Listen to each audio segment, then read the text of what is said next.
सूर्यकुमार यादवला आता भारताच्या T20 संघातून बाहेर केलं जाणार आणि श्रेयस अय्यर नवा T20 कर्णधार होणार हे जवळपास निश्चित झाले। पण इथे एक मोठा ट्विस्ट आहे। गेल्या 2.5 वर्षांपासून श्रेयस भारतासाठी एकही T20 सामना खेळलेला नाहीये। तो शेवटचा डिसेंबर 2023 मध्ये भारताकडून T20 सामना खेळलाय। मग असं असतानाही अचानक त्याच्या नावाचा विचार का झाला?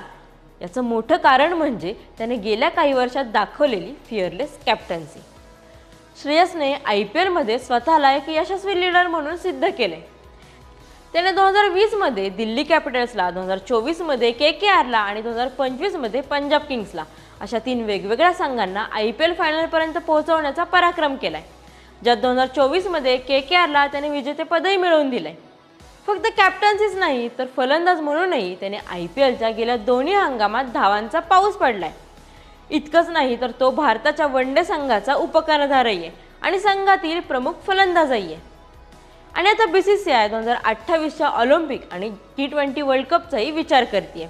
या मोठ्या स्पर्धांसाठी टीम इंडियाला एका अनुभवी आणि चॅम्पियन कर्णधाराची गरज आहे। त्यामुळे सध्या तरी श्रेयस एक उत्तम पर्याय म्हणून समोर आलाय। तुम्हाला काय वाटतं? श्रेयस टीम इंडियाचा चांगला T20 कर्णधार ठरेल का? कमेंट्समध्ये नक्की सांगा।